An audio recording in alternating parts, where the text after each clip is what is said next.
কোমরে ব্যথা দূর করার জন্য খুবই ইফেক্টিভ একটা এক্সারসাইজ দেখে দেবো। আমাদের এই লোয়ার ব্যাকের পেইন কম বেশি সকলেরই হয়ে থাকে, তো এই লোয়ার ব্যাকের পেইনটা ঘরোয়া উপায় কিভাবে আপনি রিলিভ করতে পারেন সেই এক্সারসাইজ দেখে দেবো। এক্সারসাইজটা হচ্ছে পিজন পোস্ট, খুবই সিম্পল একটা এক্সারসাইজ, আপনি নিজে বাসায় করতে পারবেন। তো এই বাঁ পাটা এইভাবে ফ্লোরের উপর রেখে, এভাবে সমান করে রেখে, এই দুই হাতটা ফ্লোরের উপর রাখবেন, ফ্লোরের উপর রেখে, আর এই ডান পাটা পিছের দিকে নেবেন, পিছের দিকে নিয়ে হালকা আস্তে আস্তে করে এভাবে প্রেস করে এভাবে হোল্ড করে রাখবেন।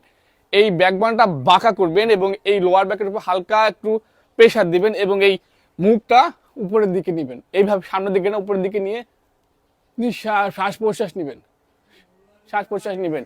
তো এইভাবে আপনি 30 সেকেন্ড বা 15 সেকেন্ড 20 সেকেন্ড একটু হোল্ড করে রাখবেন এবং এটা নেওয়ার পর আপনি 10 সেকেন্ড রেস্ট নেওয়ার পর এক্সারসাইজটা আবার করবেন। যদি নিয়মিত আপনি এক্সারসাইজটা করতে পারেন তাহলে আপনার লোয়ার ব্যাকের পেনটা অনেকটা রিলিফ হয়ে যাবে। আর এটা খুবই ইফেক্টিভ একটা এক্সারসাইজ, কোনো ইনস্ট্রুমেন্ট লাগে না, নিজেই বাসায় এক্সারসাইজটা করা যায়।